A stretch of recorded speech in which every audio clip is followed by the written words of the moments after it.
Hello, you guys. Welcome to No Filter Sports. Today, your host will be Trey. Today, we'll be talking about some Sweet 16 reactions, and plus, we have our first team that made it to the Final Four, and another game that's going on right now. I am sorry that I have been this haven't been available. Got sick, ended up having COVID, and I am feeling better now. And I'm feeling better now, and I think I think I'm feeling good. I think I get this. I try to keep this short and sweet. I won't keep you guys for too long. And today we'll be talking Sweet 16 Elite Eight action and some NBA news and stuff like that. So let's hop into the video. So let's first check out my bracket. First check out my bracket because elite ball nowhere. 99.6. You know, 99.6. I'm an elite ball nowhere. You know, I'm an elite ball nowhere. You see this? Not many reds. My predictions was right. If you listen to me, your bracket was like this. But the first game we're gonna hop into for the Sweet 16 is Purdue versus Texas. Well, my takeaways, my takeaways when it comes to Texas, my takeaways when it comes to Texas and Purdue was that if Tremar Mark if he don't injure his ankle, I think Texas will be playing right now against Arizona. Purdue really didn't have an answer for them. Well, yeah, and then Purdue also Purdue also had their own answer. Trey Ren with his post abilities and stuff like that, and I feel like he was just too dominant. He actually won the game from on a crucial box out, and I feel like if you don't box them out, if you don't box out, you're not gonna win games, and it was proven. It was proven time and time and over again. If you don't box the second chance points, they got killed, and I feel like they will be. I feel like they Purdue won the game because they couldn't get killed. But don't sleep on Texas next year. They'll be fine. I didn't see them as a Cinderella team this year. I seen them coming, but this is their first year under a new coach, Seth Miller. He came from Xavier, so I think they'll be fine.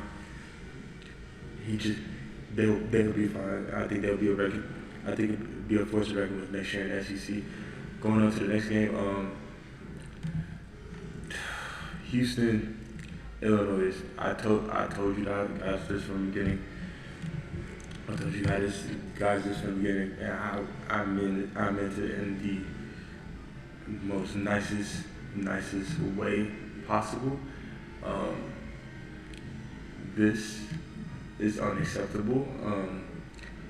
I told you, if he does not shoot the ball, nobody can shoot the ball. Not for 32 is horrible. 28% for three is horrible. They couldn't. I feel like you're not shooting the three ball well. 7 threes is outrageous. I told you guys if he does not shoot threes, they will not win. And look what happened. I feel like Milos took a step back this year. Than last year. I feel like he should have just went to the draft this year. But I feel like he took a step back, and I feel like Emmanuel Shaw was the only one that really wanted to play, and Christian Neck, he had some good moments, some rebounding the ball, and overall, Illinois was just too damn big. Let's just call it how it is. Illinois was too damn big. Their whole team is from Europe, and it looked like it. They were big, 7 feet tall. This kid, he just won the game just a few minutes ago against Iowa. We'll get into that, but he played a decent game. He was rebounding the ball. This kid right here, the sky's the limit for this kid right here. But I see why. King Wagler is, to me, he's better than Kingston Clemens. He can see the ball. He puts the ball on the floor. He knows how to get to the paint, and I feel like they'll be fine. And this was Houston. Houston downfall was when the offense gets too stagnant. The offense gets too stagnant, and it's dependent on one person. And I feel like next year they'll be fine. But I'm rooting for Illinois to get to the national championship, which they will be through. And we'll get to them in a moment, but good game. Illinois, I turned it off after like 5 minutes. Left to go. Okay. Mind you, I didn't see all these games because, like I said, I'm recovering from. I'm sick. I'm recovering because I'm sick. All right. Duke versus St. John's. I had a game here. Boil this down. Do this right. Do this man right here.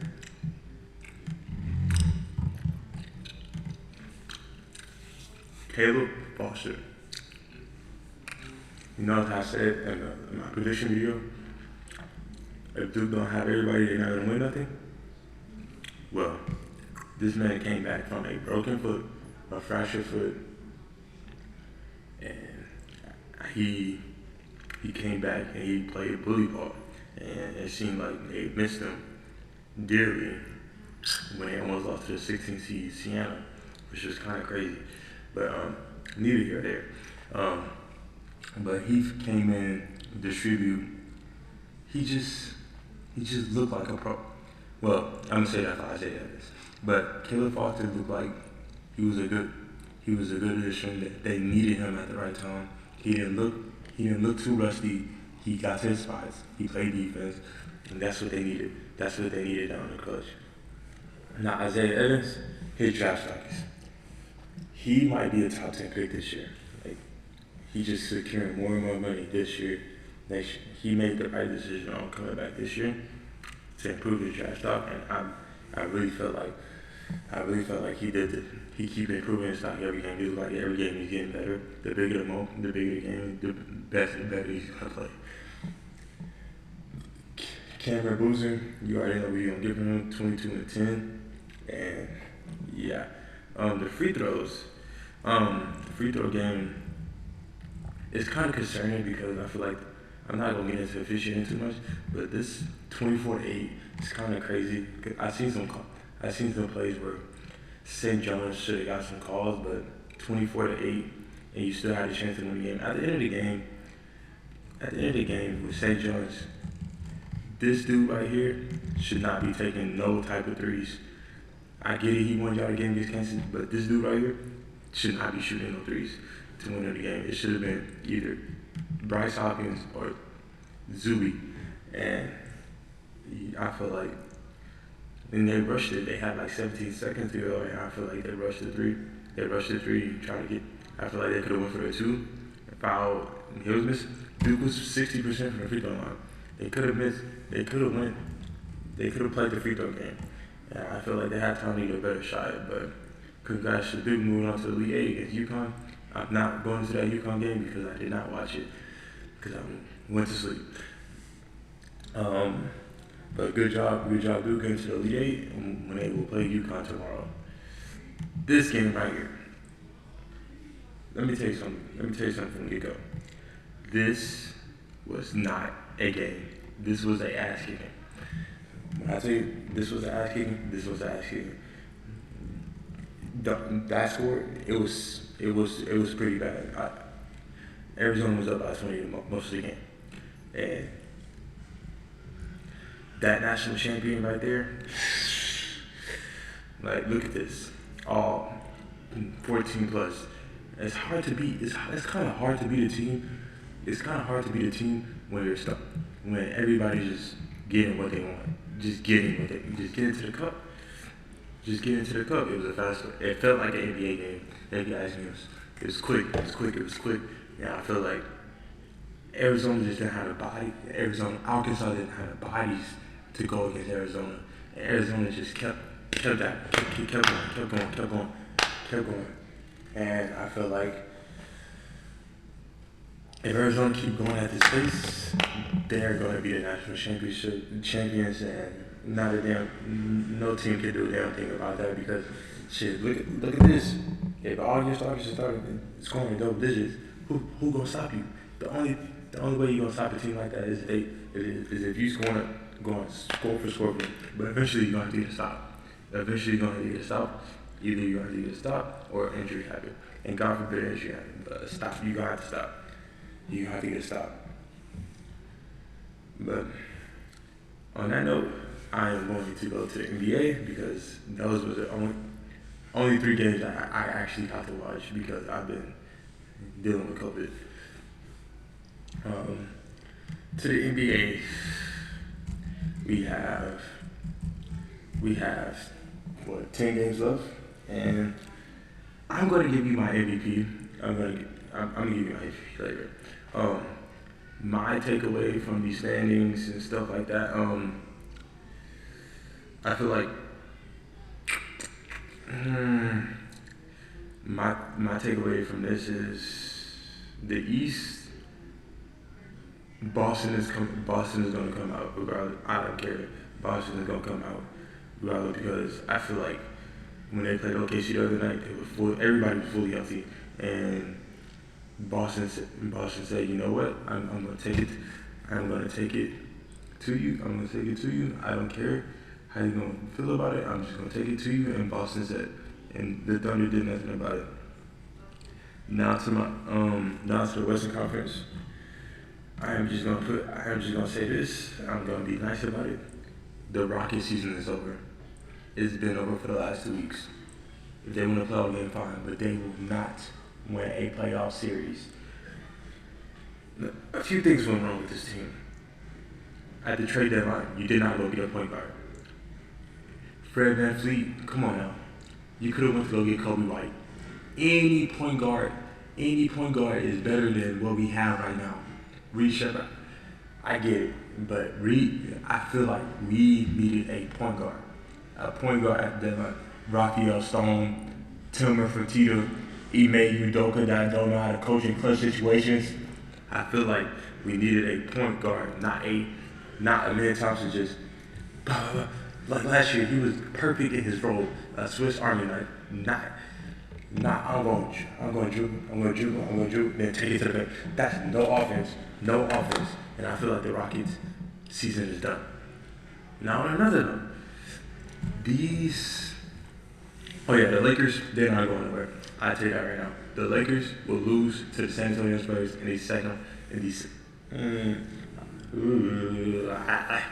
I'm gonna say this about the Lakers.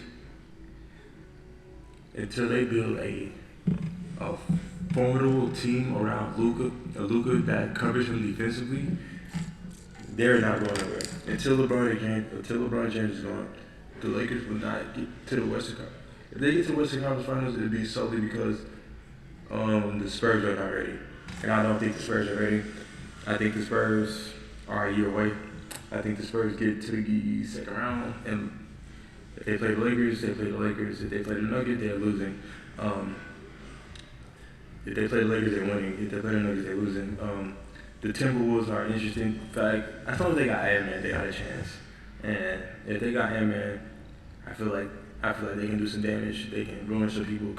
They can win some people seasons in a sense. But other than that, I think that the Lakers. I think that the Western Conference. I can see five, maybe 6 possibilities coming out and representing the Western Conference in the Western Conference Finals. And the only surprise I'd probably say, no, ain't no damn surprise. I would probably lean towards the Thunder, or the Lakers. The Thunder going back just because they've been there before, and I clearly don't see nothing stopping them from getting to unless they play the biggest wild card in the whole thing is the Denver Nuggets, because when they all healthy, nobody can beat them. But when they're never healthy, but now that they got everybody back, I think they'll be formidable going into the playoffs and hopefully get to the Western Conference Finals and hopefully give Jokic another championship, which will put him up top. But now to my MVP takeaway. I really feel like if you want to really MVP, it should be Jaylen Brown because nobody had Boston going. Nobody had Boston in the second in the East. They had Boston. They probably had Boston in the play-in at the most. And if you really want to talk about value, it will be Jaylen Brown, Cade Cunningham, because look what they're doing with their teams. Their teams are 1-2, but if you want to talk about scoring wise, I would say Shea Gilgeous-Alexander. Wemby has a pretty good case, but if Wemby has to get, he's averaging 21 a game, 22. He has to get to that 25 to 28 range. I mean, defense is half the game, but Shea Gilgeous-Alexander probably win it again because he's on the best team, he's playing the best team, and I feel like I think they trust that. I think they will give him that, but I forget about Jokic because before Jokic got hurt, he was on another one. Jokic will. I mean, but y'all passing Jokic, they passing Jokic up like he's nothing. Jokic has been doing this. Jokic really should have 5 MVPs in a row. If you're being technical, but you take that one away from Joel Embiid. He should have won it last year, but it was Shea year, I guess. But I have to say this, and I think, well, the defensive player of the year, it will be Wemby, averaging almost 4 blocks a game. That's unheard of. By the said end of done, in 10 years, he will be the best player ever. Even though he's 7'10" and can do whatever you want. Can do whatever you want with it. You can do whatever you want with that one. But that's it. That will be today's video. Thank you guys for listening, and I will see you guys in the next one. Hopefully, I can get my other 2 co-hosts on here probably next week, and we'll do a stream together. But in the meantime, I'm gonna get this edited out so you guys can watch it tomorrow. And thank you, and you guys have a good night. Peace.